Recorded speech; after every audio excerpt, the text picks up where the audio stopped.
My hands were covered in dust when I pulled that old shoebox from behind the Christmas decorations in our attic. It was April 2020. The world was locked down because of the pandemic, and I was doing what millions of other people were doing, cleaning out spaces we'd ignored for years.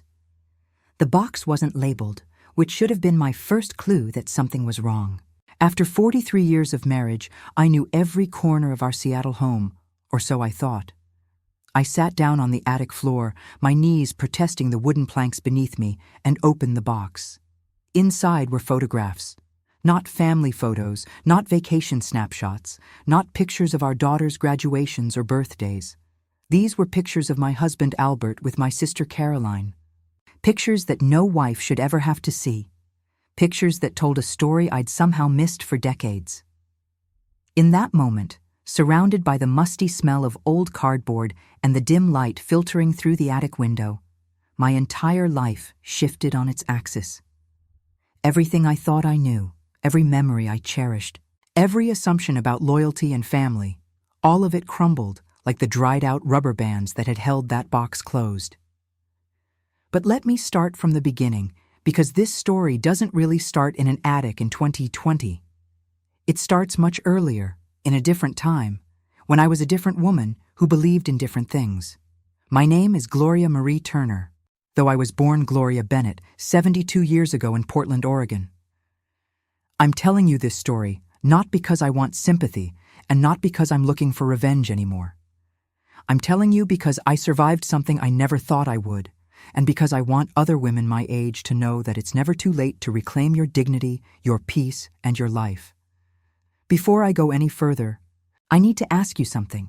If you're watching this video, if you're interested in real stories about real women who faced real betrayals and found real strength, please do me a favor. Hit that subscribe button and turn on the notification bell. These stories matter, and your support helps us reach more women who might need to hear them. It takes just a second to click that like button, and it helps more than you might imagine. I'd also love to hear from you in the comments. What do you think about what I'm about to share? And tell me, what city or country are you watching from? Knowing there's a community of listeners out there from all over the world gives me strength even now. Your engagement, your likes, your comments, they help this channel grow and reach more people who need these stories. Thank you for being here with me today. Now, let me take you back to where this really begins. I grew up in a working-class neighborhood in Portland during the 1950s and 60s, the kind of place where everybody knew everybody else's business, where front doors stayed unlocked, and where women wore gloves to church on Sunday. My father, Robert Bennett, worked at the lumber mill for 37 years until his back gave out. My mother, Dorothy, took in sewing and mending to help make ends meet. We weren't poor exactly, but we knew the value of $1, and we knew that nothing came easy. Caroline was born 3 years after me in 1955. From the moment she entered the world, she was different from me in every way that mattered. I was the serious one, the responsible one, the one who helped Mama with the housework without being asked. Caroline was the pretty one, the charming one, the one who could talk her way out of any chore with a smile and a batting of her long eyelashes. Where I had mousy brown hair that refused to hold a curl, Caroline had golden blonde waves that cascaded down her back like something out of a shampoo commercial. Where I was sturdy and practical, built like our father's side of the family, Caroline was petite and delicate, taking after Mama's refined features. Our mother loved us both. I never doubted that. But even a child could see that Caroline was special to her in a way I wasn't. Mama would spend hours brushing Caroline's hair, styling it with ribbons and barrettes, while I got a quick once-over with the brush before school. When there was money for a new dress, somehow Caroline always needed it more than I did. I told myself it didn't matter, that I was the older sister and these things were my responsibility. I told myself that being needed was better than being admired. The pattern continued through our teenage years. I graduated high school in 1970 and immediately got a job as a secretary at a law office downtown. It wasn't glamorous work, but it was steady, and I was good at it. I took pride in my efficiency, in my ability to keep the office running smoothly, in the way the attorneys relied on me to keep their schedules straight and their files organized. I moved into a small apartment with 2 other working girls, and I thought I was doing pretty well for myself. Caroline, meanwhile, barely scraped through high school. She wasn't unintelligent, but she never saw the point in applying herself to books when she could apply herself to boys instead. By the time she was 17, she'd had more boyfriends than I'd had dates. Mama worried about her reputation, but Caroline just laughed and said she was young and having fun. What was the harm in that? The harm, as it turned out, was that Caroline never learned to value anything or anyone, including herself. But I didn't understand that yet. I was still trying to be the good sister, the responsible one, the one who set a proper example. I met Albert Turner in the fall of 1974 at a company picnic my law firm held at a park near Lake Washington. I'd moved to Seattle the year before for a better position at a bigger firm, and I was still finding my footing in the city. Albert worked in construction, managing crews that built the new subdivisions spreading across the suburbs. He was 26 years old, tall and solid, with capable hands and an easy smile. He wasn't the most handsome man I'd ever met, but there was something steady about him, something reliable that appealed to me. We started dating that October. Albert was the kind of man who opened doors and paid for dinner, who called when he said he would and showed up on time. After a string of disappointing dates with men who seemed to think women's liberation meant they could be rude and cheap, Albert's old-fashioned manners felt like a breath of fresh air. He treated me with respect, like I mattered, like my opinions were worth hearing. By Christmas, we were serious. By Valentine's Day, he'd proposed. We married in June of 1976, a simple ceremony at a small church in Seattle with a reception at a local community hall. Mama and Daddy made the trip from Portland, along with Caroline, who was 21 by then and working as a receptionist at a dentist's office. She'd moved to Seattle 6 months earlier, claiming she wanted to be closer to me, though I suspected she was really running away from a bad breakup back home. Caroline was my maid of honor. She wore a pale blue dress that complemented her blonde hair beautifully, and she smiled for all the photographs, and she danced with Albert at the reception while I danced with Daddy. Everything seemed perfect. Everything seemed right. Looking back now, I wonder if that was when it started, or if the seeds had been planted even earlier in ways I was too naive to recognize. Albert and I settled into married life in a modest house in the Ballard neighborhood of Seattle. It was a 2-bedroom bungalow with a small yard, nothing fancy, but it was ours. Albert's construction business was doing well. Seattle was growing fast in the late 70s, and there was plenty of work. I kept my job at the law firm for a few years, but when I got pregnant with our first daughter in 1977, Albert and I agreed I would stay home once the baby came. Sarah was born in March of 1978, a healthy baby girl with Albert's dark hair and my practical disposition. Michelle followed in 1980, and then our family felt complete. I threw myself into motherhood with the same dedication I'd brought to everything else in my life. I kept a spotless house, cooked nutritious meals from scratch, volunteered at the girls' schools, and made sure Albert came home every evening to a peaceful, well-run household. Caroline, meanwhile, drifted from job to job and relationship to relationship. She never married, never settled down, never seemed to find whatever it was she was looking for. She rented a series of apartments around Seattle, each one smaller and shabbier than the last. Mama worried about her constantly, calling me long distance from Portland to fret about Caroline's choices, her drinking, her string of unsuitable boyfriends.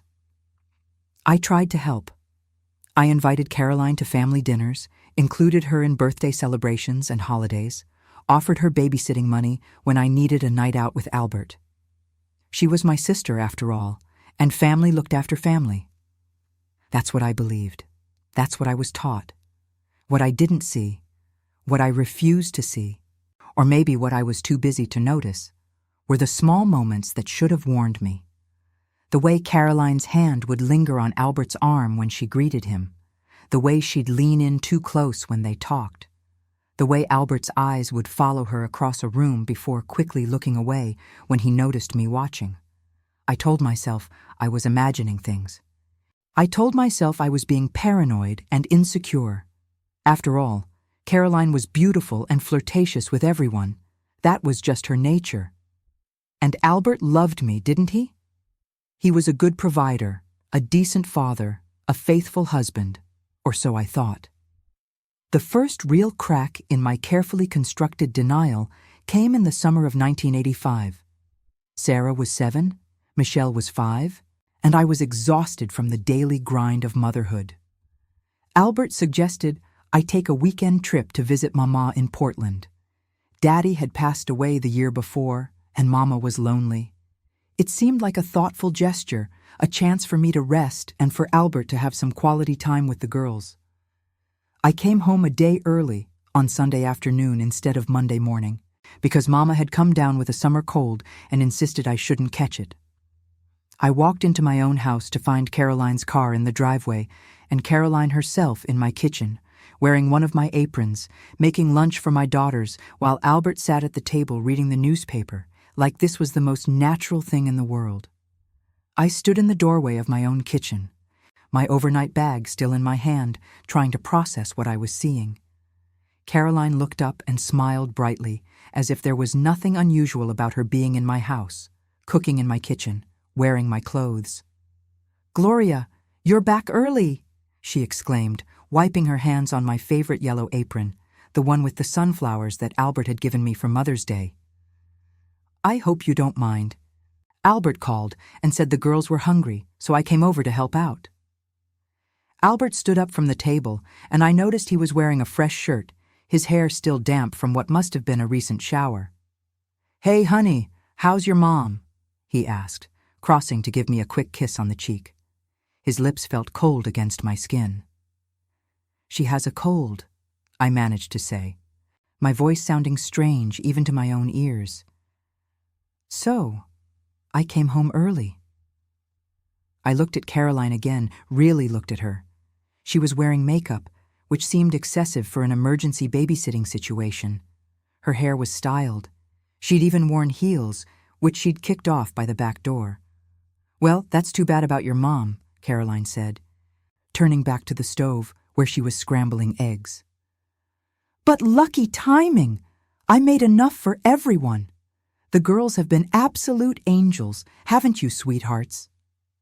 Sarah and Michelle, who'd been coloring at the kitchen table, ran over to hug me. They smelled like the strawberry shampoo I used on them, which meant someone had given them baths. I found myself wondering who had done that, Albert or Caroline, and then feeling guilty for wondering, for suspecting something that was probably perfectly innocent. We ate lunch together, the 4 of us plus Caroline, and I watched my sister charm my husband and my daughters with stories about her latest job at a real estate office, about the funny clients she'd met, about the beautiful houses she'd seen. She had always been a good storyteller, able to make even mundane events sound exciting and glamorous. Albert laughed at her jokes, and I tried to join in, tried to shake off the uncomfortable feeling that had settled in my chest like a stone. After lunch, Carolyn left, and life returned to normal, or what I thought was normal. But from that day forward, I found myself paying closer attention to the small things. I noticed that Caroline seemed to drop by our house more frequently, always with some excuse. She was in the neighborhood, she had extra vegetables from the farmer's market, she wanted to borrow a book. I noticed that Albert always seemed pleased to see her, always made time to chat with her, even when he was tired from work. I pushed these observations to the back of my mind. I was busy with the girls, with running the household, with all the invisible work that keeps a family functioning. I told myself that I was lucky to have a sister who wanted to be involved with my children, lucky to have a husband who got along well with my family.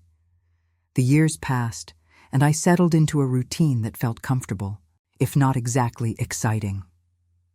Albert's construction company grew steadily.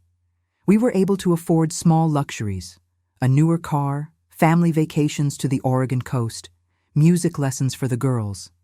Sarah excelled in school and talked about becoming a doctor.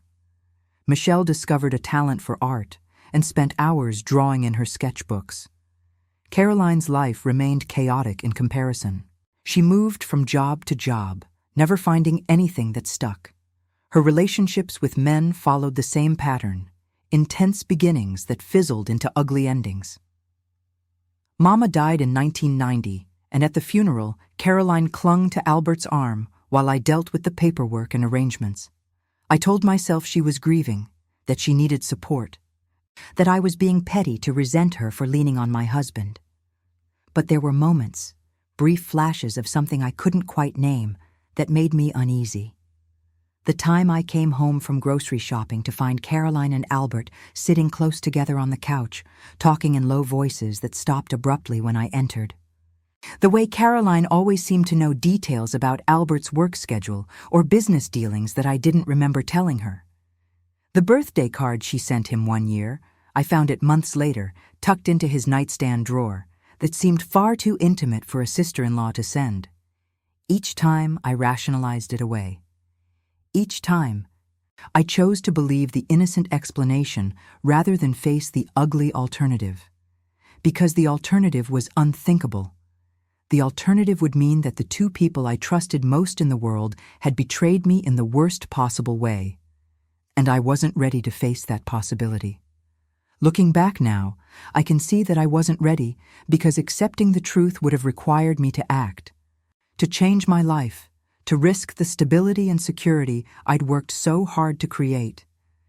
It was easier to live in denial, to make excuses, to keep my head down and my doubts buried deep. The girls grew up. Sarah went off to college in 1996, studying pre-med at the University of Washington. Michelle followed 2 years later, heading to art school in California. The house that had once been filled with noise and activity became quiet. It was just Albert and me, facing each other across the dinner table night after night, and I realized we didn't have much to say to each other anymore. Our conversations revolved around practical matters, bills that needed paying, repairs the house needed, whose turn it was to call the girls. We were polite, civil, like roommates sharing space rather than partners sharing a life. Our physical intimacy had dwindled to nearly nothing over the years, a fact I attributed to age and the natural cooling of passion that comes with decades of marriage. I filled my empty nest with volunteer work and hobbies.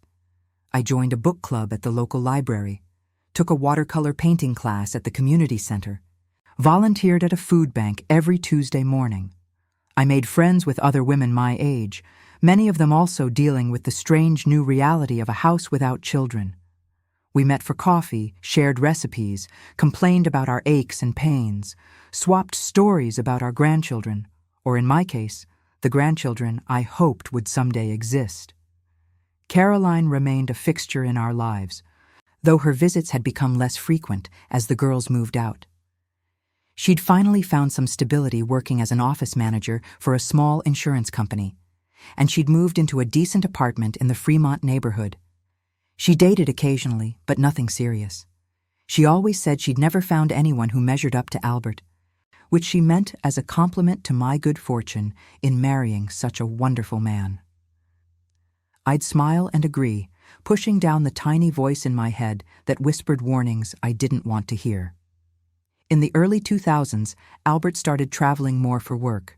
His company had expanded into Oregon and Idaho, and he'd spend several days a month overseeing projects in other cities. I'd gotten used to having the house to myself during those trips. I'd eat simple dinners alone, watch the television shows Albert didn't care for, stay up late reading. It wasn't lonely, exactly. It was peaceful.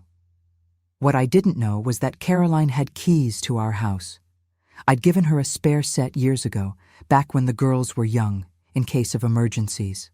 I'd never asked for them back, never thought about the fact that she could come and go as she pleased. I'd never had any reason to worry about what might happen in my own home when I wasn't there. The warning signs I should have noticed during this period are painfully obvious to me now, but at the time, I explained them all away with the practiced ease of someone who'd been doing it for decades. The first one I can remember clearly happened in 2003, on a Thursday afternoon in October. I'd gone to visit Sarah in her new apartment. She'd just finished medical school and was starting her residency at Swedish Medical Center. We spent the day shopping for furniture and kitchen items, and I stayed for dinner at her place. I didn't get home until nearly 9 o'clock, later than I'd planned. When I pulled into our driveway, I noticed that the living room lights were on, which was strange because I'd been gone since morning and was certain I'd turned everything off. Albert was supposed to be in Boise on a job site. I felt a flutter of nervousness as I unlocked the front door. Had we been robbed? But inside, everything looked normal. Nothing was out of place, nothing missing. The lights were on, that was all. I checked the whole house, even looked in closets and under beds, feeling foolish but unable to shake the sensation that something was off. In our bedroom, I noticed the bedspread was slightly rumpled, as if someone had sat on it. The room smelled faintly of perfume, not my brand, something sweeter and heavier. I told myself I was imagining things. Maybe I hadn't turned off the lights after all. Maybe the perfume smell was coming from a dryer sheet or air freshener I'd recently bought. I smoothed the bedspread and went about my evening routine, pushing the incident to the back of my mind. The second warning sign came a few months later, in February of 2004. I'd joined a weekend quilting retreat with my book club ladies. We'd rented a cabin in the mountains for 3 days to work on a group project for charity. It was only the second time in our marriage I'd gone away without Albert, and I felt vaguely guilty about it, though he'd encouraged me to go, had even insisted on it. When I returned home on Sunday afternoon, I found a wine glass in the kitchen sink, just one glass, with the faint imprint of lipstick on the rim. Coral-colored lipstick, not a shade I owned. I picked up the glass and stared at it, my heart starting to beat faster. Albert didn't drink wine, he was strictly a beer man, and he certainly didn't wear lipstick. When Albert came home from the gym a few hours later, I showed him the glass. "Any idea where this came from?" I asked, keeping my voice casual, friendly, just curious. He barely glanced at it. "Oh, Caroline stopped by yesterday. She brought over some paperwork for our taxes. You know she's been helping me get organized for the accountant." I offered her a glass of wine to be polite. It was a perfectly reasonable explanation. Caroline worked at an insurance office. She understood paperwork and financial documents. Of course Albert would want her help with our taxes. I'd always found that kind of thing tedious and confusing. And of course he'd offer her a drink. It was the hospitable thing to do. But something about the explanation felt rehearsed, too smooth. And why would Caroline stop by on a Saturday when she knew I was away? Why not wait until I was home? I opened my mouth to ask these questions, then closed it again. I didn't want to sound paranoid. I didn't want to be the kind of wife who interrogated her husband about innocent visits from family members. The third warning sign was actually a series of small things I noticed over the course of that spring and summer. Credit card charges I didn't recognize, dinners at restaurants Albert and I never went to, purchases from stores I'd never heard of. When I asked about them, Albert would say they were business expenses he'd forgotten to put on the company card, or gifts for the girls, or items he'd bought for the house that he'd meant to tell me about. I'd find stray items in odd places, a bobby pin in the bathroom that wasn't mine, a receipt for gas purchased at a station near Caroline's apartment on a day when Albert had supposedly been home all day. Small discrepancies in the stories he told about his days, details that didn't quite line up. Each incident, taken alone, meant nothing. But together, they formed a pattern I was determined not to see. Because seeing the pattern would mean acknowledging the truth, and I wasn't ready for that. I'd built my entire adult life around my marriage to Albert, around the family we'd created together. To question that foundation was to risk everything crumbling. The fourth warning sign came in November of 2005, during Thanksgiving dinner at our house. Sarah had brought her new boyfriend, a fellow resident named David, who seemed nice enough, but nervous. Michelle had come up from California with her latest girlfriend. She'd come out to us the previous year, and we were still adjusting to the idea. Caroline came too, of course, bringing pumpkin pies from a fancy bakery and a bottle of expensive wine. I was in the kitchen carving the turkey when I heard laughter from the dining room. Caroline's bright peal followed by Albert's deeper chuckle. Something about the sound of it, The intimacy of it made me pause with the carving knife in my hand. I walked to the doorway and looked into the dining room. They were standing close together near the china cabinet, looking at something on Albert's phone. Caroline's hand rested on his shoulder, her head tilted toward his. They looked comfortable together, natural, like two people who'd stood that way many times before. As I watched, Caroline reached up and plucked something, a piece of lint or thread, from Albert's collar, her fingers lingering just a moment too long. Neither of them noticed me standing there. Neither of them pulled apart guiltily or looked embarrassed. Whatever was happening between them had become so normalized that they no longer thought to hide it, at least not completely. I cleared my throat, and they both looked up. "Turkey's ready," I said, my voice sounding falsely bright even to my own ears. "Everyone come sit down." The dinner proceeded normally. We ate, we talked, we pretended to be a happy family. But I couldn't shake the image of Caroline's hand on Albert's shoulder, the easy intimacy of the gesture. That night, lying in bed next to my husband, I wanted to ask him about it. I wanted to demand the truth. But I didn't. I lay there in silence, listening to him snore, wondering when I'd become such a coward. The fifth warning sign was more concrete, more damning, though I managed to rationalize even this. It was March of 2007, and I'd been feeling unwell with what I thought was a spring cold. My doctor sent me for some routine blood work, and when I went to pick up the results a few days later, the receptionist mentioned that she'd already sent a copy to my home address. But when I got home, I couldn't find the envelope anywhere. I searched the mail pile, the recycling bin, the kitchen counters. It was as if the results had never arrived. I called the doctor's office, and they confirmed they'd been mailed 3 days earlier. I should have received them. That evening, when I mentioned the missing envelope to Albert, I saw something flicker in his eyes. Just for a second, but I saw it. "Huh, that's weird," he said. "Maybe the mail carrier put it in the wrong box." But the next week, when I mentioned it to Caroline during one of her drop-by visits, she got flustered, stammering something about how mail service had been terrible lately. She'd been getting her neighbor's mail constantly. Her reaction seemed excessive for such a minor topic.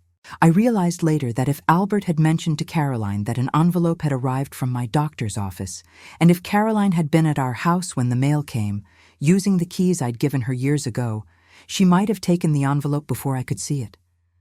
Why would she do such a thing? I didn't want to think about the obvious answer, that she and Albert were concerned about my health for reasons that had nothing to do with loving concern. The sixth warning sign occurred during what should have been a happy occasion, Michelle's art show opening in Seattle in the fall of 2008.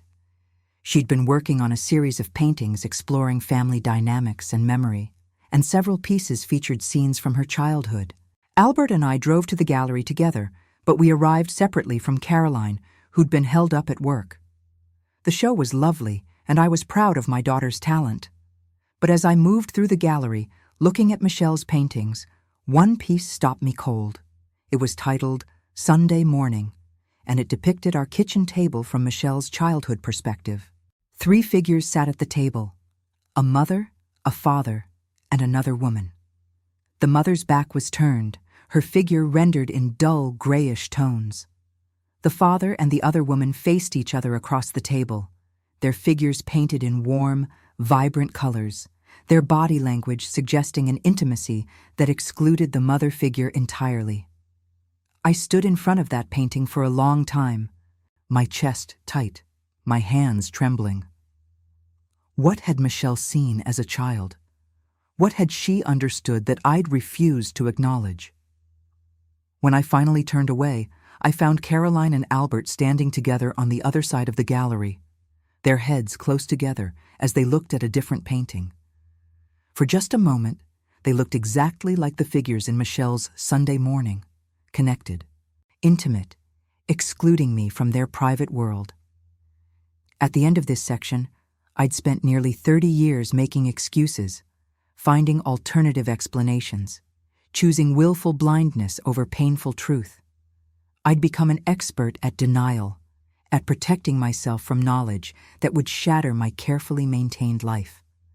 By 2010, I'd almost convinced myself that my suspicions were unfounded, that I was imagining problems where none existed. Sarah had married David and given birth to our first grandchild, a beautiful baby boy named Tyler.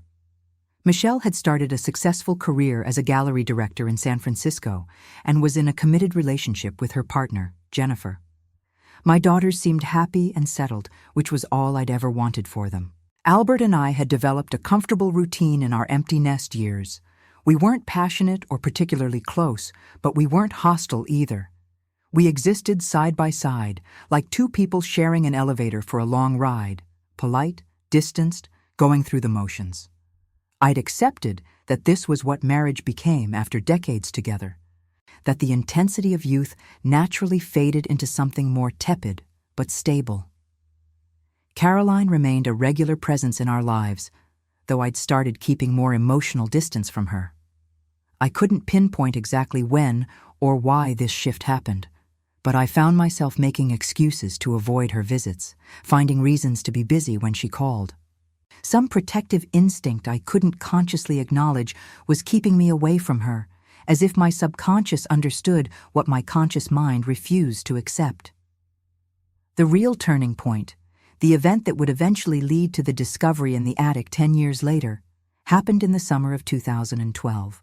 Albert had been spending an increasing amount of time on what he called out-of-town projects, sometimes disappearing for days at a time, with vague explanations about job sites in Idaho or eastern Washington.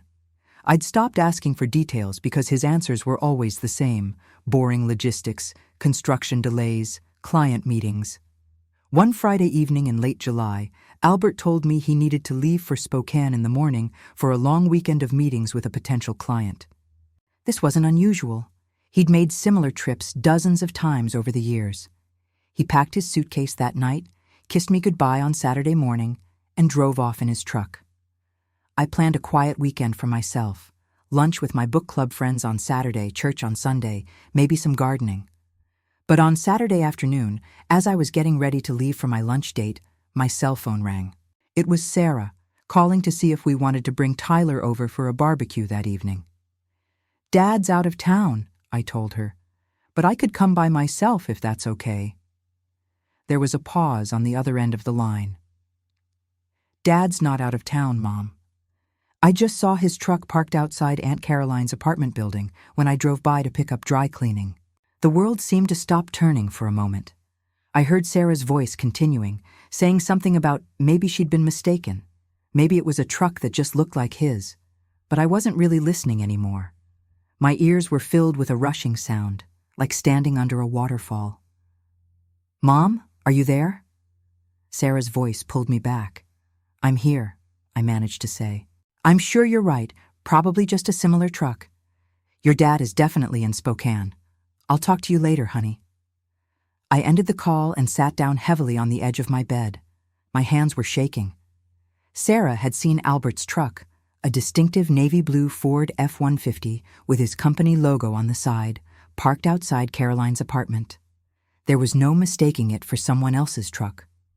Which meant Albert had lied to me about going to Spokane, which meant he was spending the weekend with Caroline. For the first time in my marriage, I couldn't rationalize it away. I couldn't make excuses. I couldn't pretend I'd misunderstood or that there was an innocent explanation. The truth was staring me in the face, and I could either acknowledge it or continue living in deliberate denial. I chose denial. I realize now how cowardly that was, but at the time, it felt like survival. I went to lunch with my friends. I smiled and laughed and pretended everything was fine. When Albert came home on Sunday evening, full of stories about his meetings in Spokane, I didn't confront him. I didn't mention Sarah's phone call. I just nodded and asked if he wanted meatloaf for dinner. But something had broken inside me. I couldn't unknow what I knew. I couldn't unhear Sarah's words about seeing her father's truck outside her aunt's apartment. The knowledge sat inside my chest like a stone, heavy and cold, making it hard to breathe. Over the following months, I became a person I didn't recognize, suspicious watchful, constantly on edge. I started paying attention to things I'd previously ignored. I noticed that Albert took his cell phone with him everywhere, even into the bathroom. I saw how carefully he angled his computer screen away from me when he was typing emails. I observed that he'd started buying expensive cologne and wearing nicer clothes, taking more care with his appearance than he had in years. I also started keeping track of his supposed business trips, matching them against actual work being done by his company. I called his office with made-up questions, pretending I needed to know his schedule to plan social events. His secretary was always helpful, giving me information that often didn't match what Albert had told me. According to his office, he'd been in Seattle on several days when he'd told me he was out of town. But still, I didn't confront him. I didn't demand the truth. I was too afraid of what I might discover, too afraid of what acknowledging the truth would require me to do. I'd spent my entire adult life as Albert's wife, building my identity around that role. Who would I be if I wasn't Mrs. Albert Turner? The question terrified me more than the betrayal itself. The years continued to pass. Sarah had a second baby, a daughter named Emma. Michelle's career flourished, and she and Jennifer bought a house together in San Francisco. I threw myself into being a grandmother, finding joy and purpose in caring for Sarah's children. I kept myself busy with volunteer work and hobbies, filling every moment so I wouldn't have time to think about the hollowness of my marriage. Caroline started to pull away from family gatherings around 2015. She made excuses for missing holidays and birthdays, claiming work obligations or health issues. When she did attend events, she seemed nervous and uncomfortable, avoiding eye contact with me. I should have found this suspicious, but instead, I felt relieved. It was easier when she wasn't around, easier to maintain the facade of normalcy. Then came 2020, and the world changed. In March, as the COVID-19 pandemic swept across the globe, Seattle became one of the early hotspots in the United States. Everything shut down: schools, offices, restaurants, churches. Sarah, who was working as a family practice physician, was suddenly on the front lines of a terrifying health crisis. Michelle was stuck in San Francisco, unable to visit. And I was locked in my house with Albert, day after day, with nowhere to go and nothing to distract me from the growing silence between us. Albert's construction business ground to a halt during the shutdown. His workers were laid off, his projects suspended indefinitely. For the first time in our marriage, he was home all day, every day. We moved around each other like strangers, careful not to touch, barely speaking beyond the necessities. He spent most of his time in his workshop in the garage, while I occupied myself with projects inside the house. That's when I decided to clean out the attic. It was something I'd been putting off for years, one of those tasks that never seemed urgent until suddenly it did. I needed a project, needed something to do with my hands and my mind. I needed a distraction from the man who shared my house but felt like a stranger. I started on a Monday morning in mid-April. The attic was hot and stuffy, filled with boxes and bags of accumulated junk from 4 decades of life. I found Sarah and Michelle's old school projects, baby clothes I'd saved for sentimental reasons, Christmas decorations we hadn't used in years. Each box was a trip down memory lane, a reminder of the family life we'd built together. And then I found the shoebox. It was tucked behind a stack of plastic bins containing Christmas ornaments, hidden in a corner where I would never have normally looked. The box wasn't labeled, which was unusual. I'd always been meticulous about labeling storage containers. It was just an old Nike shoebox, the kind Albert must have had dozens of over the years. Something made me pull it out. Some instinct, some whisper of intuition, told me this box mattered. My hands trembled as I lifted the lid. And that's when my carefully constructed world came crashing down around me. Inside were photographs, dozens and dozens of photographs, and they told a story I'd been refusing to see for more than 3 decades. The first photograph I pulled from the box showed Albert and Caroline sitting at what I recognized as the kitchen table in our very first apartment, the one Albert and I had lived in before we bought our house in Ballard. This had to be from the early 1980s, based on the decor visible in the background and the style of Caroline's hair and clothing. They were sitting close together, Caroline's hand on Albert's arm, both of them laughing at something outside the frame. It could have been innocent, just family members sharing a joke. But it wasn't innocent. I knew it the moment I saw it, the same way you know the difference between a friendly hug and an intimate embrace. The body language was all wrong for a man and his sister-in-law. The way they leaned into each other, the way Caroline looked at him, the expression on Albert's face. It was the look of a man with his lover, not his wife's sister. My hands were shaking as I pulled out the next photo. This one showed them in what appeared to be a restaurant, sitting on the same side of a booth rather than across from each other. Caroline was wearing a red dress I remembered her wearing to a family Christmas party in the mid-1980s. Albert's arm was around her shoulders. They were looking at each other, not at the camera, captured in a private moment by someone else's lens. Maybe a restaurant photographer who'd assumed they were a couple. I pulled out another photo, then another, then another. Each one was another knife in my heart, another piece of evidence of a betrayal so comprehensive it took my breath away. There were pictures of them at places I recognized and places I didn't, spanning what looked like decades. A photo at Pike Place Market, Caroline feeding Albert a sample of something from one of the vendors. A picture at what looked like a hotel room, both of them in bathrobes, champagne glasses in hand. Several photos that appeared to be from a beach vacation somewhere, definitely not anywhere we'd gone as a family. My stomach churned as I continued sorting through the box. Near the bottom, I found a series of Polaroid photographs that made me physically ill. These were more intimate, stolen moments that should have been private. Caroline asleep in what I recognized as our bed in our bedroom. Albert's hand touching her face as she smiled up at him. The two of them tangled together under sheets that I'd washed 1,000 times, in a bed I'd shared with my husband for 40 years. I dropped the photos as if they'd burned me. They scattered across the attic floor, a mosaic of betrayal spread out in front of me. I could see the full scope of it now, the entire awful truth laid bare in fading photographs and Polaroid snapshots. This wasn't a brief affair. This wasn't a moment of weakness or a mistake. This had been going on since the early years of my marriage, possibly even before we got married. The dates on some of the photos, the locations, the clothes they were wearing. I could piece together a parallel timeline of their relationship that ran alongside my marriage like a dark shadow. While I was pregnant with Sarah, they'd been together. While I was raising our daughters, they'd been together.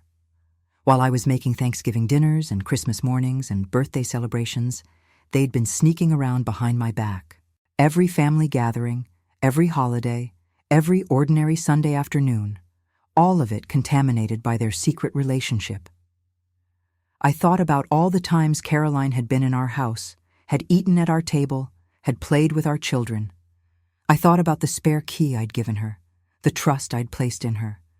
I thought about the business trips and late nights at work, the unexplained charges on credit cards, all the little signs I'd rationalized away over the years.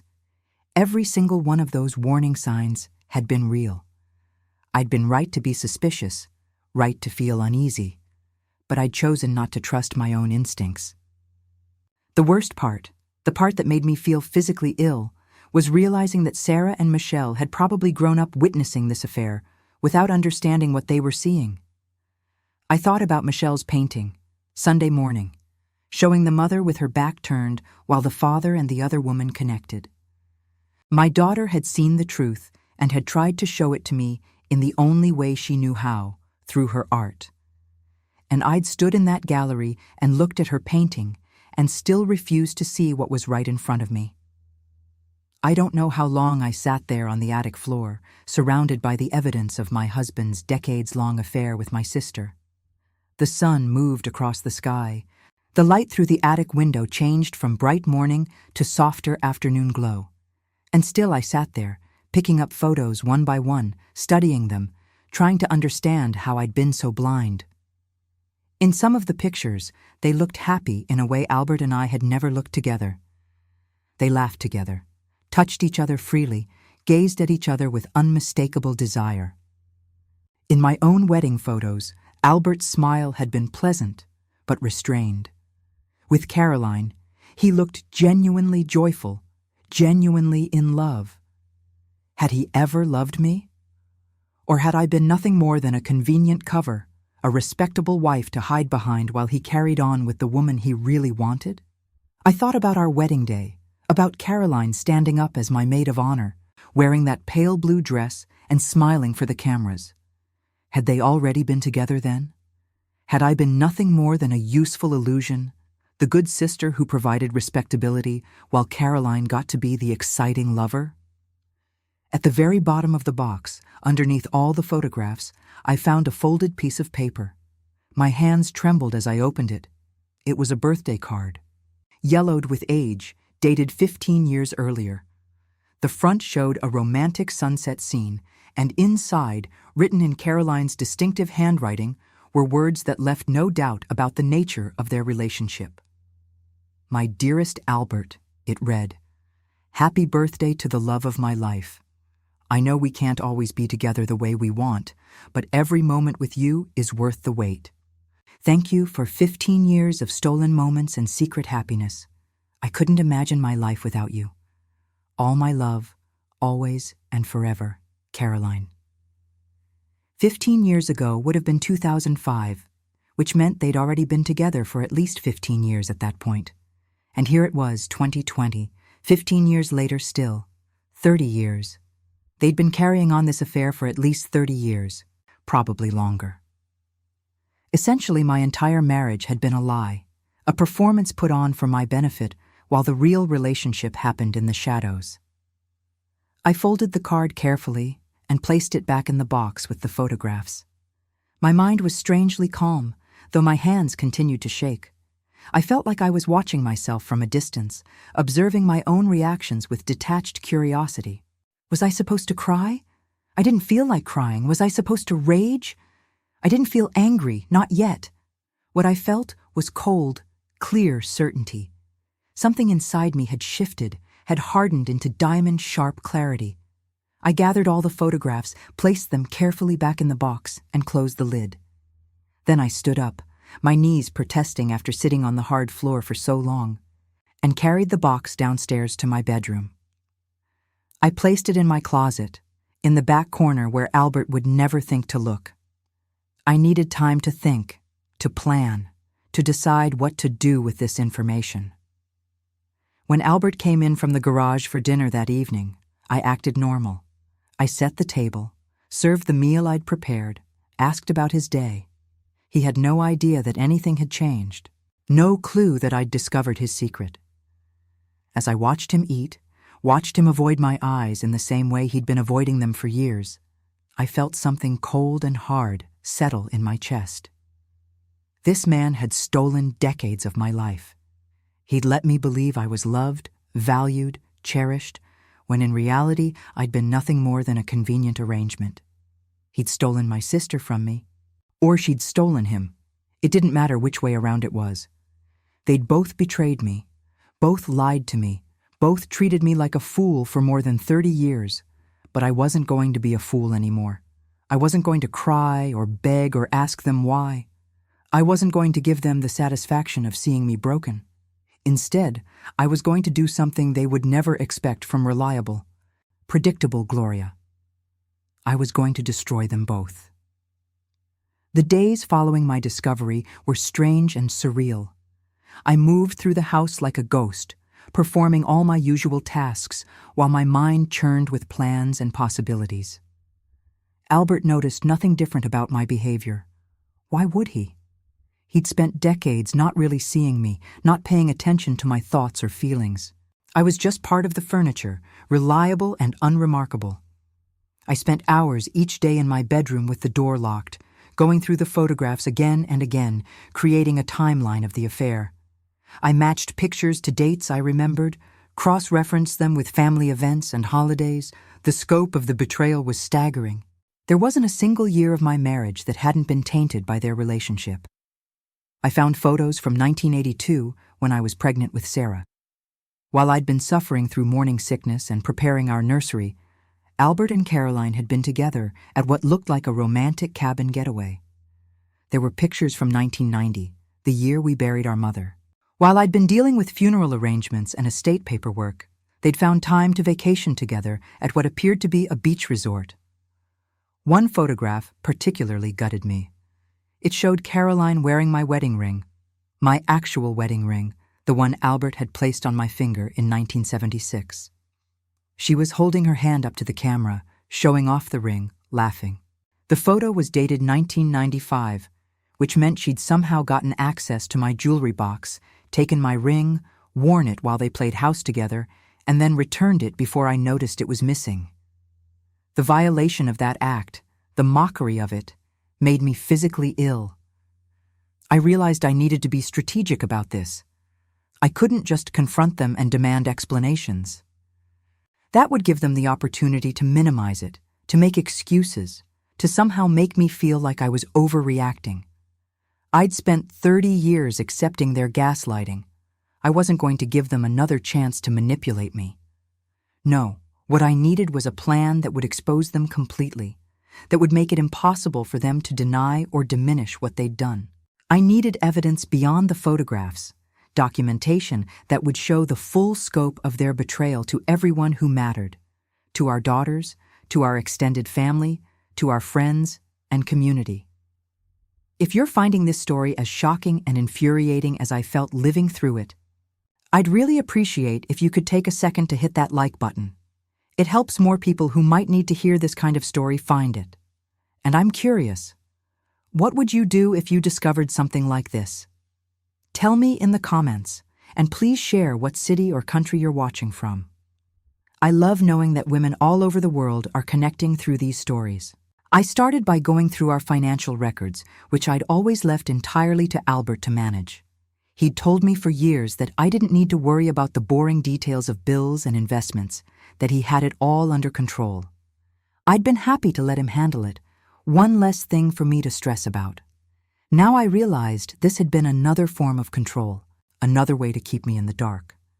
Our bank accounts were online, and Albert had never changed his passwords from the defaults the bank assigned. It took me less than 10 minutes to access everything. What I found took my breath away. For the past 20 years, there had been regular transfers from our joint account to an account in Caroline's name. Sometimes it was $500, sometimes $2,000, varying amounts, but always consistent.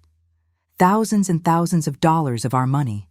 Money Albert earned, yes, but also money that should have been going toward our retirement, our daughters' futures, had been funneled to my sister. I calculated the total and felt dizzy. Over the past 20 years alone, Albert had given Caroline over $200,000. $200,000 that I'd known nothing about, that had been taken from our joint assets without my knowledge or consent. I printed out bank statements going back as far as the online system allowed, 7 years of detailed transactions. I highlighted every transfer to Caroline, created a spreadsheet calculating the totals year by year. This wasn't just an affair. This was financial abuse as well. Albert had been systematically stealing from our marriage to support his mistress, who also happened to be my sister. I dug deeper into our finances and found more irregularities. Credit cards I didn't know existed, with charges to hotels and restaurants and jewelry stores. A second cell phone plan with a phone number I didn't recognize. Automatic payments to a P.O. box in Caroline's neighborhood. Receipts for gifts I'd never received. Expensive perfume, jewelry, flowers sent to addresses that weren't our house. The financial paper trail told a story as clear as the photographs. This hadn't been a passionate affair conducted in secret stolen moments. This had been a full parallel relationship, complete with gifts and trips and financial support. Caroline hadn't just been his mistress, she'd essentially been his second wife, funded by money that should have been mine. I made copies of everything. I bought a small fireproof safe and hid it in the back of my closet, behind my winter coats. Inside, I placed copies of the photographs, the bank statements, the credit card bills, the receipts. I wanted all the evidence in one place, safe and secure, ready for when I needed it. Next, I needed to understand the full extent of the affair. I'd found evidence going back 30 years, but I needed to know if it was still ongoing. The most recent photograph in the box had been from 2018, just 2 years earlier. Was the affair still active, or had it ended? I started paying closer attention to Albert's patterns. He still took his phone everywhere, still angled his computer screen away from me. He still made excuses to leave the house several times a week. Errands that took hours, visits to job sites that were supposedly necessary, even though construction was still shut down due to the pandemic. One afternoon, I waited until Albert went to the garage. Then I quietly followed him. Through a crack in the door, I watched him pull out his cell phone and make a call. He thought he was alone, thought he had privacy. His voice was low but audible. "I know, baby. I miss you too," he said. "But with the lockdown, it's hard to get away. She's here all the time, always wanting to do projects together." He paused, listening. "Yeah, it's driving me crazy. I'd much rather be with you." Another pause. "I love you too. Talk soon." The casual cruelty of those words, referring to me as she, complaining about my presence in my own home, expressing his preference for being with Caroline instead, was almost worse than the photographs. At least the photographs were historical, evidence of past betrayals. This proved the affair was still active, still ongoing, still just as disrespectful of me as it had ever been. I backed away from the garage door silently and returned to the house. My hands were shaking again, but not with fear or sadness. I was angry now, truly angry for the first time since the discovery. How dare they? How dare they treat me like an inconvenient obstacle to their happiness? Over the following weeks, I continued to gather evidence. I installed a tracking app on Albert's phone one day when he left it unattended to take a shower. The app showed me everywhere he went, and the pattern was clear. At least twice a week, he drove to Caroline's apartment and stayed for hours. Sometimes he went during the day, claiming he was going to his office or running errands. Sometimes he went in the evening, claiming he was meeting with contractors or suppliers. I took screenshots of his location data, added them to my growing file of evidence. I wanted everything documented, everything provable. When the time came to reveal what I knew, I wanted there to be no room for denial or excuses. I also started researching divorce law in Washington state. I read articles about property division, about spousal support, about how courts handled cases of financial deception. I learned that Washington was a no-fault divorce state, which meant I didn't need to prove adultery to end the marriage. But I also learned that financial misconduct, hiding assets, making unauthorized transfers, could affect how property was divided. The $200,000 Albert had given Caroline over the years, the credit cards he'd opened without my knowledge, the expenses he'd hidden from me, all of that could work in my favor in a divorce settlement. I wouldn't just be the wronged wife. I'd be the victim of financial abuse. That mattered in legal terms. I made an appointment with a divorce attorney, using a lawyer's office in a different neighborhood so Albert wouldn't accidentally see my car if he drove by. The attorney, a woman in her 50s named Margaret Preston, listened to my story without interrupting. When I finished, she shook her head in what looked like a combination of disbelief and professional interest. "Gloria, you have an exceptionally strong case," she said. "The financial misconduct alone would likely result in a very favorable settlement for you.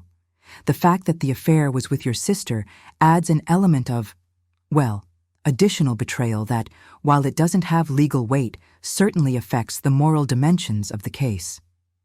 She explained that Washington's community property laws meant that everything acquired during the marriage belonged equally to both spouses. The house, Albert's business, retirement accounts, investments, all of it was jointly owned, regardless of whose name was on the paperwork.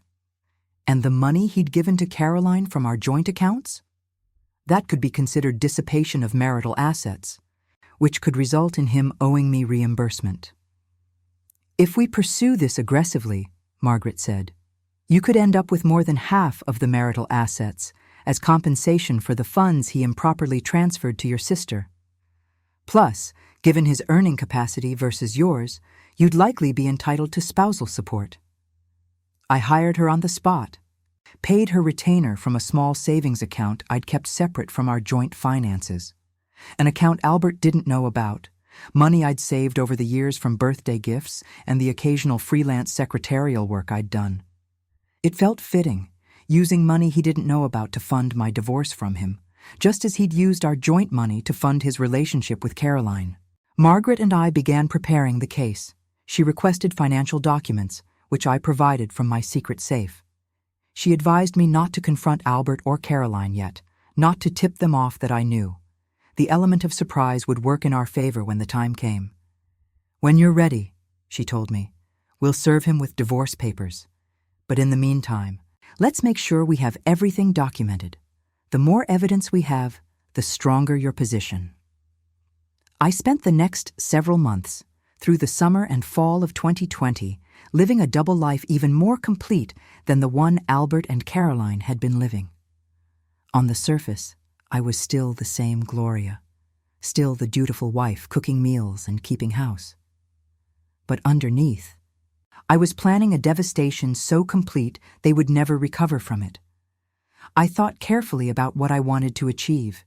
Yes, I wanted a divorce. Yes, I wanted a fair division of assets. But more than that, I wanted them to face consequences for what they'd done.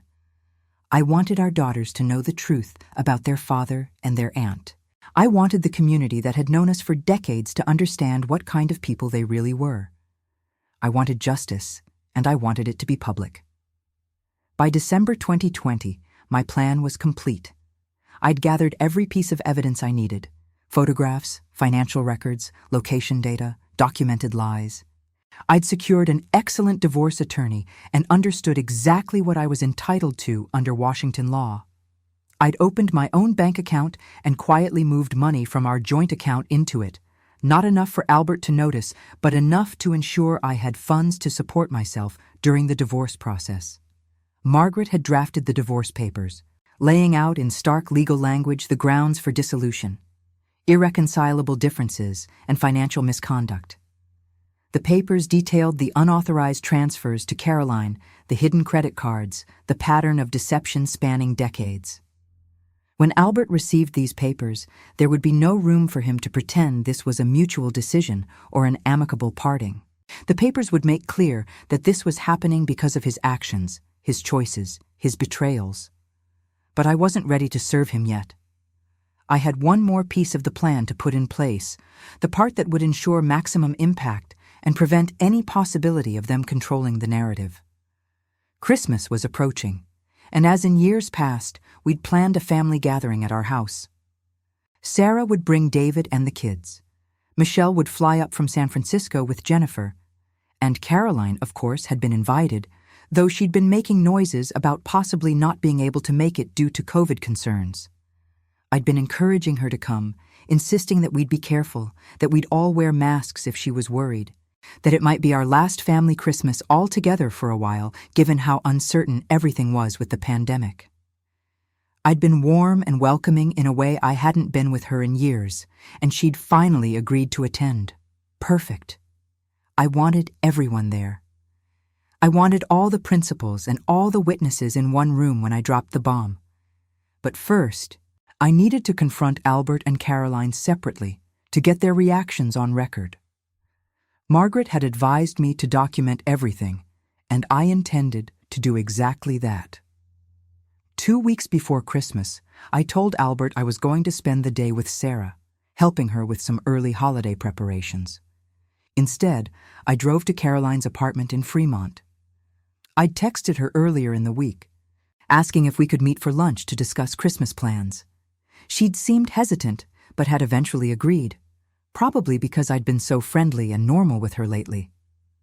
I parked across the street from her building and waited. I'd brought a small digital recorder in my purse. Washington is a two-party consent state for recording conversations. So I couldn't use anything I recorded as legal evidence, but I wanted it for my own records, my own validation of their reactions. Caroline came downstairs at noon, as we'd arranged. She looked older than I remembered, more tired. She'd gained weight over the years, and her blonde hair was now streaked with gray. She was still attractive, still carried herself with that confidence that had always come so naturally to her. But she looked worn down by something. Guilt, maybe? Or just age? We met at a small cafe a few blocks from her apartment. I ordered coffee, she ordered tea. We made small talk about the weather, about the pandemic, about Sarah's kids. She seemed nervous, kept fidgeting with her napkin, wouldn't quite meet my eyes. After about 10 minutes of pointless conversation, I reached into my purse and pulled out a manila envelope. I placed it on the table between us. "What's that?" Caroline asked, her voice uncertain. "Open it," I said calmly. Her hands trembled as she opened the envelope and pulled out the photographs I'd placed inside. I'd selected about 20 of the most damning images. Her in our bed, her wearing my ring, her and Albert on various trips and outings over the years. I watched her face as she looked through them, watched the color drain from her cheeks, watched her eyes widen with what looked like genuine panic. "Gloria, she started, but I held up my hand to stop her. "I don't want to hear it," I said, my voice steady and cold. "I don't want your excuses or your explanations. I just want you to know that I know. I've known for months now. I found these photos in our attic, along with evidence of 30 years of financial transfers from my husband to you. 30 years, Caroline. You've been sleeping with my husband for my entire marriage, and he's been paying you with our money." Tears started streaming down her face. "Gloria, please, you have to understand." "I understand perfectly," I interrupted. "I understand that my own sister has been betraying me since before my children were born. I understand that every family gathering, every holiday, every moment you spent in my home was a lie. I understand that you took something from me that can never be replaced, 30 years of my life that I spent believing I had a real marriage and a real sister." "I love him," she whispered, as if that justified anything. "I've always loved him, even before you two got married. When you brought him to that first family dinner, I knew right away that he was special, and he felt it too. The connection between us. We tried to resist it, Gloria. I swear we did." "Stop," I said sharply. "I told you, I don't want to hear it. Your feelings don't matter to me. Your justifications don't matter to me. What matters is that you and Albert destroyed my marriage, stole my money, and lied to me for 3 decades. And now you're both going to face the consequences." I stood up, leaving money on the table for my untouched coffee. Caroline grabbed my arm, desperation in her eyes. "What are you going to do?" she asked, her voice breaking. I pulled my arm free. "You'll find out at Christmas," I said, and walked out of the cafe. I'd gotten what I needed from her, the admission of the affair, the confirmation that it had been going on since before my marriage, the understanding that this had been deliberate and ongoing rather than a moment of weakness. My digital recorder had captured every word, and while I couldn't use it in court, I could listen to it whenever I doubted myself, whenever I was tempted to soften or second-guess my plans. Next came Albert. I couldn't confront him directly without tipping my hand too early, so I took a different approach. A few days after my meeting with Caroline, I called him at his office and told him I'd found some old photographs in the attic that I wanted to discuss with him. Could he meet me for lunch? He agreed, though I could hear the caution in his voice. We met at a restaurant we used to frequent in the early years of our marriage, before the girls were born. It felt grimly appropriate, coming full circle to where we'd started. Albert arrived a few minutes late, looking anxious. I'd already ordered coffee for both of us. He sat down across from me, and for a moment, I saw him as he'd been 45 years ago, younger, seemingly sincere, a man I'd believed I could trust with my whole life.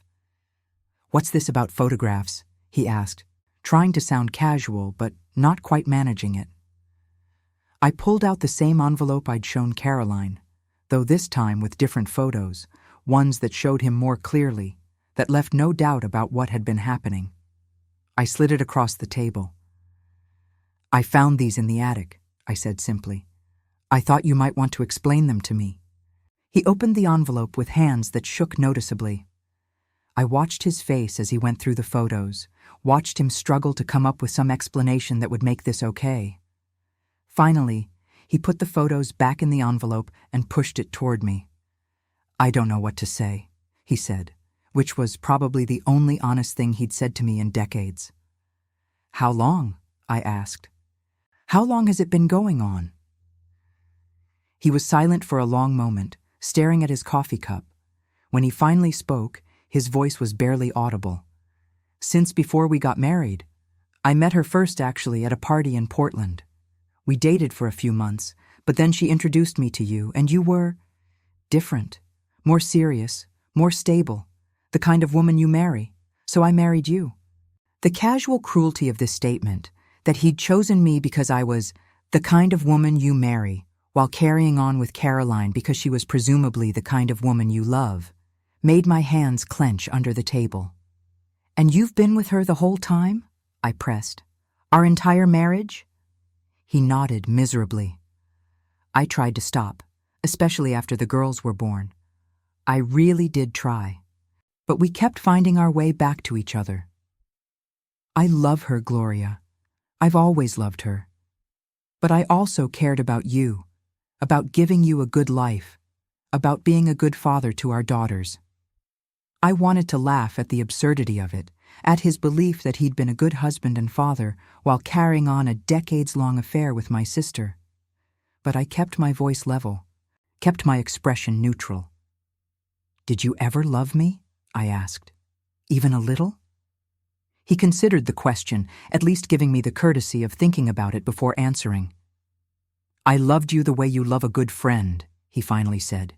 "You were reliable and kind, and you took good care of the girls. But I was never in love with you, not the way I was, with Caroline." I nodded slowly, filing this away with all the other information I'd gathered. "And the money? The $200,000 you've given her over the years from our joint account?" He looked surprised that I knew the amount. "She needed help. Her jobs never paid much, and I wanted to make sure she was taken care of. With my money," I clarified. "Money that belonged to both of us, that you gave away without asking me, without telling me." "It was my money, too," he said, a note of defensiveness creeping into his voice. "I earned it." "In a community property state, it's our money," I corrected him. "Everything earned during the marriage belongs to both spouses equally. You stole from me, Albert. For 30 years, you stole money from our marriage to give to your mistress." He flinched at the word mistress, as if I was being crude, as if there was a polite way to describe the woman he'd been cheating with for our entire marriage. "What are you going to do?" he asked, the same question Caroline had asked me. "I'm going to divorce you," I said calmly. "And I'm going to make sure everyone knows exactly why. I'm going to make sure our daughters understand what kind of man their father really is. I'm going to make sure you face actual consequences for what you've done." I stood up, leaving him sitting there with the photographs spread out in front of him. "Oh, and Albert?" I added. "I'd still plan on coming to Christmas dinner. Wouldn't want to disappoint the girls." I walked out of the restaurant with my head held high, feeling more powerful than I'd felt in decades. I'd confronted them both, heard their pathetic justifications, watched them squirm. And I'd done it all without breaking down, without crying, without giving them the satisfaction of seeing me hurt. Because I wasn't hurt anymore. I was angry, yes. But more than that, I was determined. They'd stolen 30 years of my life, but I wasn't going to let them steal one more day. Christmas arrived cold and bright, the kind of clear winter day Seattle rarely sees. I decorated the house the way I always did. A real tree in the living room, lights along the staircase, stockings hung by the fireplace. I'd spent the previous 2 days cooking all the traditional dishes: honey-glazed ham, mashed potatoes, green bean casserole, homemade rolls, pumpkin pie, and apple pie for dessert. Everything looked normal, perfect, like any other family Christmas we'd celebrated over the years. Sarah and David arrived first, around noon, with Tyler and Emma bouncing with excitement about presents and cookies. Michelle and Jennifer came shortly after, bringing wine and a beautiful flower arrangement. The house filled with noise and laughter, the sounds of a family gathering that should have been joyful. Albert was there too, of course, playing the role of gracious host and proud grandfather. He smiled and joked with David, complimented Jennifer's new haircut, helped Tyler set up a complicated new toy. To anyone watching, we looked like a happy family. No one could see the tension thrumming beneath the surface, the knowledge of what was about to happen. Caroline arrived last, around 2 o'clock. She looked terrible, pale and drawn, dark circles under her eyes, suggesting she hadn't been sleeping well. She knew something was coming, though she couldn't know exactly what I'd planned. She handed me a bottle of wine and a wrapped present with trembling hands. "Merry Christmas, Gloria," she said, her voice barely above a whisper. "Merry Christmas, Caroline," I replied pleasantly. "I'm so glad you could make it. It's important that everyone is here today." We gathered in the living room for what I announced would be a family meeting before dinner. Sarah looked curious. Michelle seemed slightly concerned, but everyone settled into their usual spots. Albert in his recliner, the girls on the couch with their partners, Caroline in the armchair by the window. I remained standing, positioned in front of the Christmas tree, feeling strangely calm. This was it, the moment I'd been planning for months. I looked at each person in the room, these people who made up my family, who had shaped my life. Sarah and Michelle, my beautiful daughters, who deserved to know the truth. David and Jennifer, who joined our family and had a right to understand what they'd married into. And Albert and Caroline, who'd spent 30 years betraying me and were about to face the consequences. "Thank you all for being here," I began. "I know this is unusual, having a family meeting on Christmas, but I have something important to share with all of you. Something that affects everyone in this room." I pulled out a large envelope from behind a cushion where I'd hidden it earlier. From it, I extracted copies of the most damning photographs, not the intimate ones. I would spare my daughters those details. But the ones that clearly showed Albert and Caroline in romantic situations over the span of decades. "I found these photographs in our attic a few months ago," I said, my voice steady. "They document an affair between your father and your aunt that has been going on for at least 30 years, possibly longer." The room erupted. Sarah gasped, her hand flying to her mouth. Michelle jumped to her feet, her face going white. David and Jennifer looked shocked and confused. Albert started to stand, started to speak, but I held up my hand. "I'm not finished," I said firmly. "Over the past few months, I've also discovered that during your father and my marriage, he has transferred over $200,000 from our joint accounts to Caroline, without my knowledge or consent. This represents not just marital infidelity, but financial abuse as well." I handed the photographs to Sarah, who looked at them with growing horror. Tears began streaming down her face. Michelle took them next, her hands shaking as she flipped through the images. "Mom," Sarah whispered, "how long have you known?" "Since April," I answered. "I wanted to have all the facts before I told anyone. I wanted to be sure." Michelle turned to Albert, her voice breaking. "Dad, is this true?" Albert had gone very pale. He looked at Caroline, then at me, then at his daughters. "Michelle, Sarah, you have to understand." "Is it true?" Michelle demanded, her voice rising. Albert's shoulders slumped. "Yes," he said quietly. "It's true." The room exploded again. Sarah started crying in earnest, and David put his arm around her, looking like he wanted to punch something. Michelle was shouting at Albert, demanding to know how he could do this, how he could lie for so long. Jennifer sat frozen, watching the family drama unfold with wide eyes. Caroline hadn't said a word. She sat in her chair, tears running down her face, but I noticed she didn't try to defend herself or explain. What explanation could there possibly be? I let the chaos continue for a few minutes, let my daughters express their shock and anger. Then I spoke again, my voice cutting through the noise. "There's more you need to know," I said.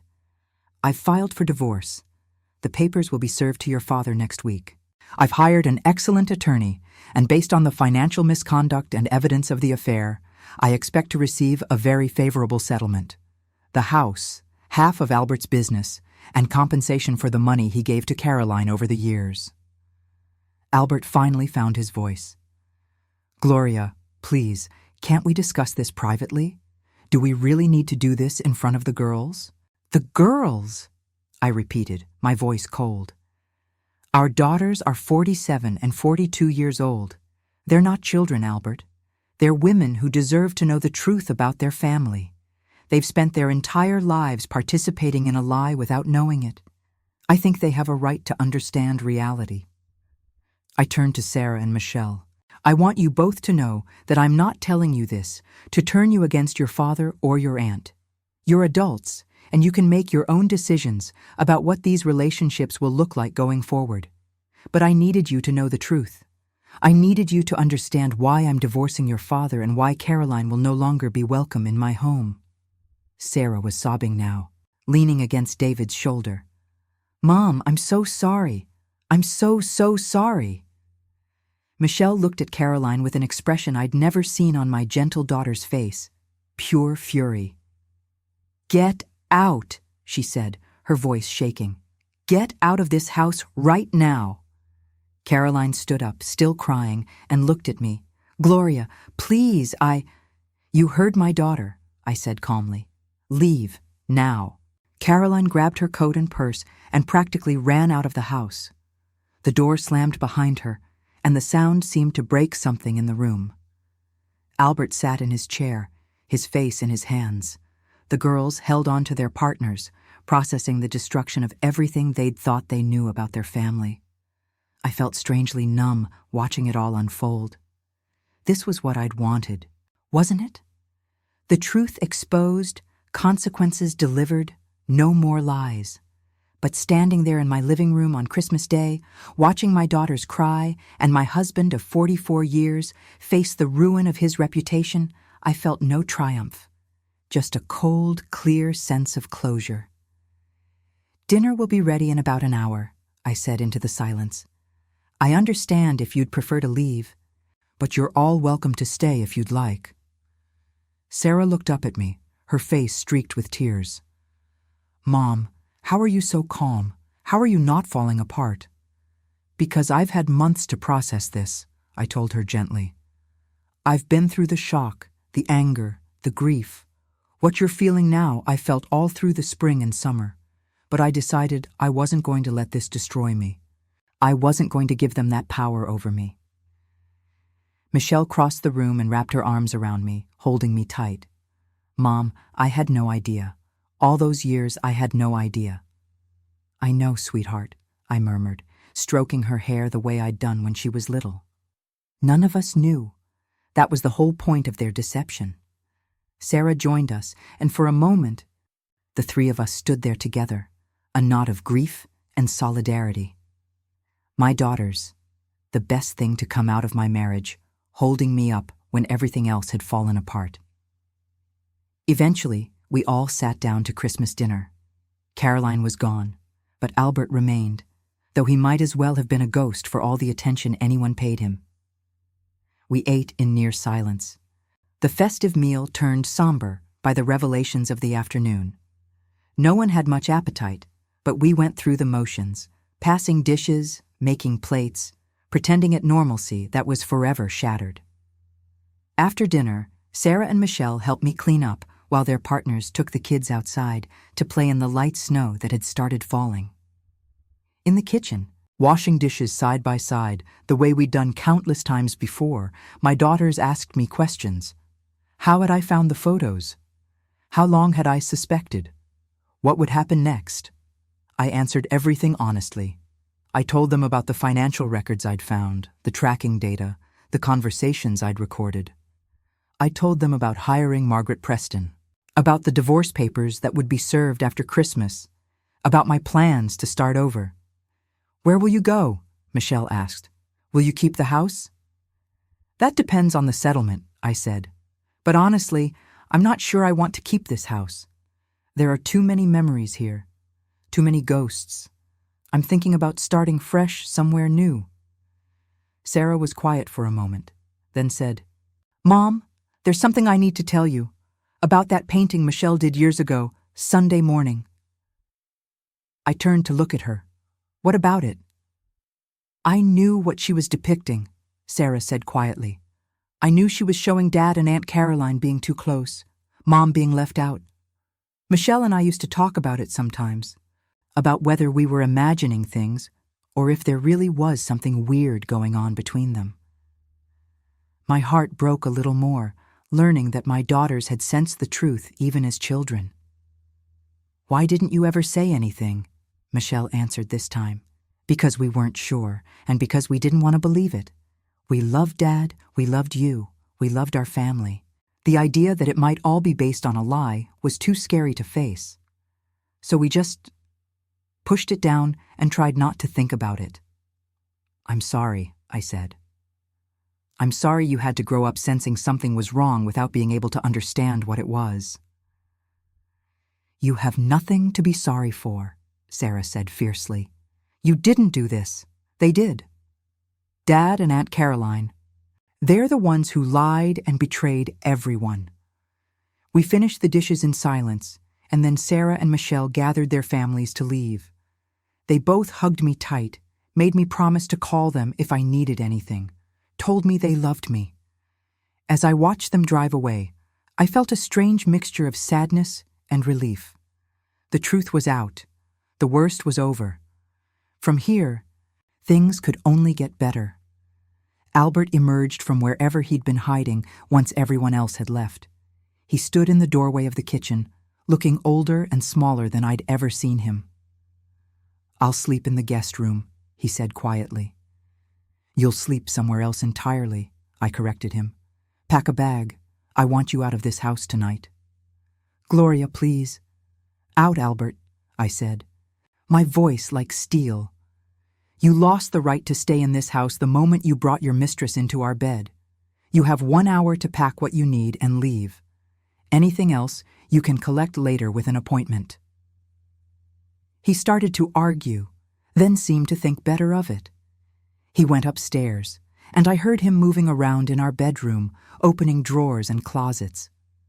40 minutes later, he came back down with a suitcase and a garment bag. I'm going to Caroline's, he said, and I heard the defiance in his voice, the small rebellion of someone who'd lost everything. I assumed you would, I replied calmly. The divorce papers will be served to you next week. Please have your attorney contact mine so we can move forward with the proceedings as quickly as possible. He paused at the door, looking back at me one last time. For what it's worth, I never meant to hurt you. But you did hurt me, I said simply. For 30 years you hurt me. You just didn't care enough to stop. And that's worse than meaning to, Albert. That's so much worse. He left without another word. I stood in the empty house, listening to his truck start up and drive away. And finally, I let myself cry. Not for him, not for the marriage I'd lost. I cried for the young woman I'd been when I married him, the girl who'd believed in love and loyalty and happily ever after. I cried for the years I'd wasted, the signs I'd ignored, the truth I'd refused to face. I cried for my daughters who'd grown up in a house built on lies. And then I dried my tears, locked the doors, and went to bed in the house that was, for the first time in 44 years, entirely mine. The divorce proceedings moved surprisingly quickly, helped along by Albert's unwillingness to fight. He signed every paper Margaret put in front of him, agreed to every demand I made. I think he was motivated by guilt, or maybe by a desire to get it over with so he could start his life with Caroline openly, without having to hide anymore. The financial settlement was even better than Margaret had predicted. I received the house, half the value of Albert's construction business, and a requirement that he reimburse me for the full $200,000 he'd given to Caroline over the years, plus interest. I was also awarded spousal support for the rest of my life, a substantial monthly payment that would ensure I never had to worry about money again. Albert's business partners were livid when they learned about the affair and the financial misconduct. Several of them threatened to leave the company, and Albert was forced to buy them out at considerable expense. His reputation in the Seattle construction community was destroyed. People talk, and in a business built on relationships and trust, being known as the man who cheated on his wife with her sister for 30 years was a death sentence. Caroline lost her job at the insurance company. I don't know exactly what happened, but I suspect someone from the family, maybe Sarah or Michelle, contacted her employer with the story. She tried to move to a different city to start over, but her finances were in ruins. Without Albert's regular contributions, which had stopped the moment the divorce was filed, she couldn't afford to keep her apartment. Last I heard, she'd moved back to Portland and was living in a small rental, working as a receptionist again at age 65. I felt no sympathy for either of them. They'd made their choices, and now they were living with the consequences.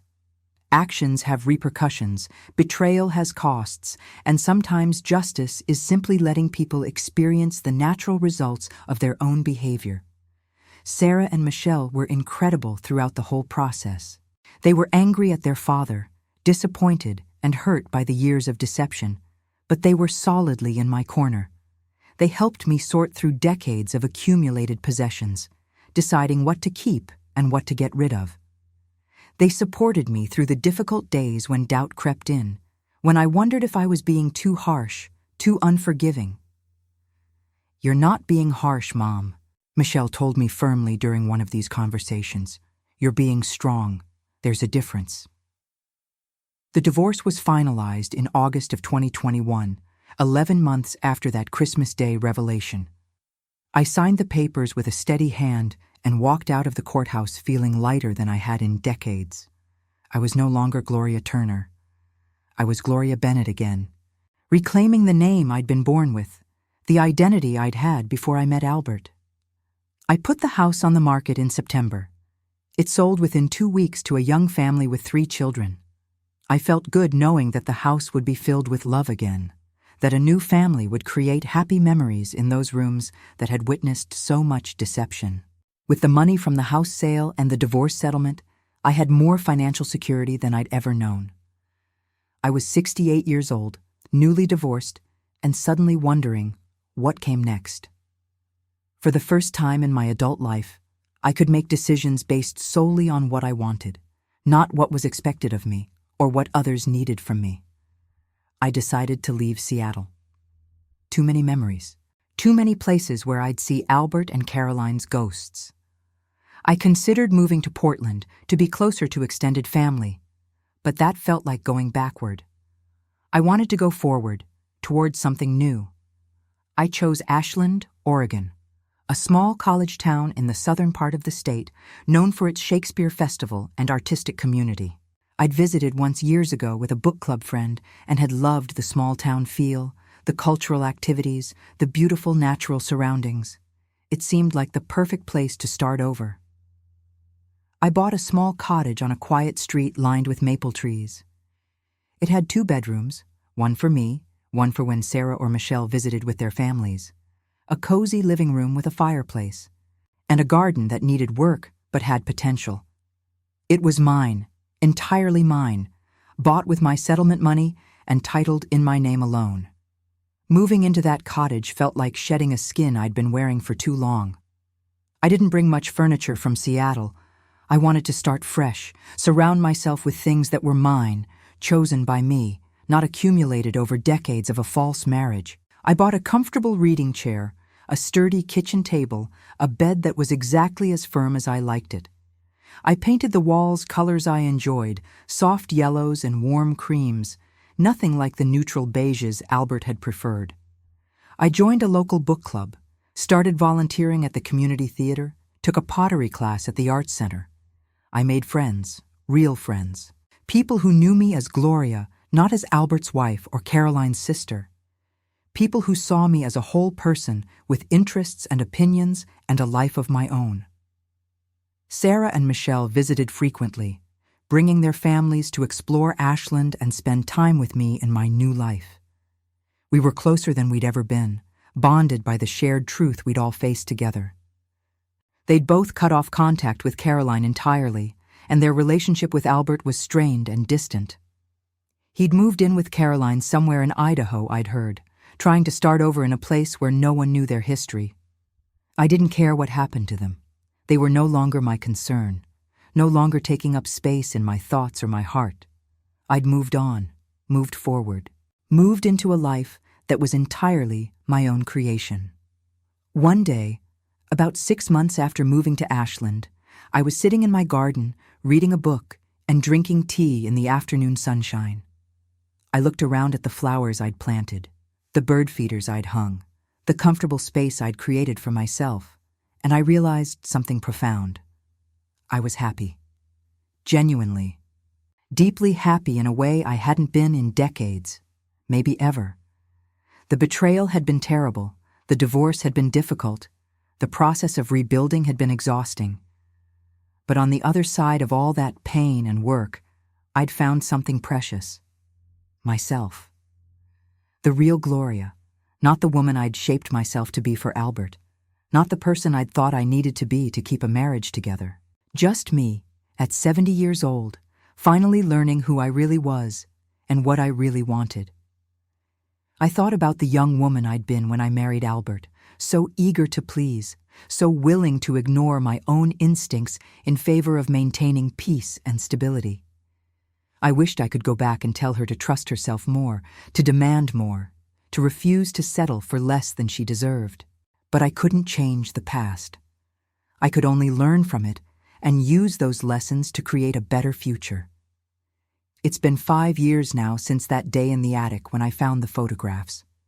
5 years since my world fell apart and I had to rebuild it from scratch. I'm 72 years old and I'm living the best life I've ever known. I'm still in my cottage in Ashland. The garden is flourishing now, roses and lavender and herbs I use for cooking. I've become an accomplished potter and my pieces are sold at a local gallery. I've taken up watercolor painting again, something I'd loved as a young woman but had given up when the demands of marriage and motherhood took over. I've traveled more in the past 5 years than in all my previous decades combined. I've been to Paris with a group from my book club, hiked in the Canadian Rockies, spent a month in Ireland exploring the countryside. I've done these things alone, or with friends, answerable to no one but myself, making decisions based solely on what I want to do. Sarah's son Tyler graduated from high school last spring, and I was there to watch him walk across the stage, bursting with pride for the young man he'd become. Michelle and Jennifer got married 2 years ago in a beautiful ceremony in San Francisco, and I stood beside Michelle as her matron of honor, a role Caroline had once played for me. The symmetry of it, the good sister replacing the bad one, wasn't lost on me. I've learned so much about myself in these past 5 years. I've learned that I'm stronger than I ever knew, that I can survive and even thrive after the worst kind of betrayal. I've learned that it's never too late to start over, never too late to demand better, never too late to choose yourself. I've also learned that forgiveness is complicated. People always want to know if I've forgiven Albert and Caroline, as if forgiveness is some kind of magic wand that erases pain and makes everything okay. The truth is, I haven't forgiven them, and I don't know if I ever will. What they did to me, the years they stole, the lies they told, that's not something that can be forgiven just because time has passed or because forgiveness is supposed to be noble. But I have let go of the anger. I've released the bitterness that threatened to consume me in those early months after the discovery. Not for their sake, but for mine. Because carrying that rage around was like drinking poison and expecting them to die. It was only hurting me, only keeping me tethered to the past and to them. I think about my marriage sometimes, about the life I had before the attic. I can see now all the ways I made myself small to fit into Albert's vision of what a wife should be. I can see how I prioritized peace over honesty, stability over authenticity, the appearance of a good marriage over the reality of my own unhappiness. I was complicit in my own deception, in a way. Not in the affair, that was entirely on Albert and Caroline, but in the way I chose blindness over sight, denial over truth. All those warning signs I rationalized away, all those moments of intuition I ignored. I did that to myself because I was too afraid of what acknowledging the truth would require me to do. But I'm not that woman anymore. The Gloria who emerged from the ashes of that destroyed marriage is someone who trusts herself, who listens to her instincts, who refuses to settle for less than she deserves. I'm someone who knows her worth isn't tied to whether a man loves her or stays faithful to her. My worth is inherent, intrinsic, mine alone. If you've stayed with me through this whole story, if you've listened to all the painful details of betrayal and the long process of recovery, thank you. Thank you for witnessing my journey, for understanding that these stories matter. If this story has resonated with you, I'd be so grateful if you'd hit that like button and subscribe to hear more real stories like this. And please, leave a comment telling me what you thought or what country you're watching from. I love knowing that women all over the world are connecting through these experiences. Your support helps this channel grow and reach more women who might need to hear that they're not alone. I'm sharing my story not because I want pity or praise, but because I know there are other women out there who are living with similar betrayals, who are ignoring warning signs the way I did, who are afraid to face the truth because of what it might cost them. I want those women to know that yes, it will be hard. Yes, it will hurt. Yes, you will have to rebuild your life from the ground up. But you can do it. You are stronger than you think. And on the other side of that pain and work is a freedom you can't even imagine when you're trapped in the middle of deception and denial. It's never too late to choose yourself. It's never too late to demand truth and honesty and respect. It's never too late to start over and create a life that's genuinely, authentically yours. I was 67 when I found those photographs, 68 when I got divorced, nearly 70 when I moved to Ashland and started completely over. If I can do it at that age, after 44 years of marriage and decades of self-deception, then anyone can do it. The thing about betrayal is that it breaks you open. It shatters the person you were, the life you thought you had, the future you believed you were building toward. And yes, that breaking is agonizing. But sometimes being broken open is the only way to let in the light. Sometimes you have to lose everything you thought you wanted to discover what you actually need. I needed to learn to value myself. I needed to understand that I deserved better than a marriage built on lies. I needed to discover who Gloria Bennett, not Gloria Turner, really was, and what she really wanted from life. And I could only learn those things by going through the fire of betrayal and divorce and rebuilding. Would I choose to go through it all again if I could go back? No. I'd choose to trust my instincts earlier, to confront the truth sooner, to demand honesty from the beginning. But I can't change the past. I can only use it to inform the present and build a better future. And that's what I've done. I've taken the broken pieces of my old life and crafted them into something new, something that's entirely mine, something beautiful. I've learned that you don't need a man to complete you or validate you. You don't need family who respect you to survive. You just need yourself, your strength, your courage, your refusal to settle for less than you deserve. Every day in my little cottage in Ashland, I wake up and make choices based on what I want, what brings me joy, what feels authentic to who I am. Some days, that's as simple as deciding to spend the morning in my garden or the afternoon at my pottery wheel. Other days, it's bigger decisions, whether to take a trip, start a new project, try something I've never done before. But all of these choices, big and small, are mine. I'm not living my life for Albert or Caroline or anyone else. I'm living it for me. And after 72 years on this earth, after decades of living for others and trying to be what people expected me to be, that feels like the greatest freedom imaginable. To the woman reading this who's found something suspicious, who's ignored warning signs, who knows deep down that something is wrong but is too scared to face it, I see you. I was you. I understand the fear that keeps you silent, the hope that you're wrong, the terror of what acknowledging the truth might cost you. But I'm here to tell you that the cost of continuing to live in denial is higher. The cost of staying in a relationship built on lies is your peace, your self-respect, your sense of reality. The cost of protecting someone who's betraying you is your own dignity and worth. You deserve better. You deserve truth. You deserve a life built on honesty and respect. And it's never, ever too late to claim those things for yourself. Before I close, I want to thank you one more time for being here, for listening to my story, for being part of this community of women supporting women. If you haven't already, please hit that subscribe button and the notification bell so you don't miss future stories. Give this video a like if my story resonated with you. It really does help more people find these stories. And please, drop a comment telling me what you thought or what city or country you're watching from. Your engagement, your support, your presence here matters more than you know. Together, we're creating a space where women can share their truths and find strength in each other's stories. I'm Gloria Bennett, and this was my story. A story of betrayal, yes, but also a story of survival, strength, and starting over.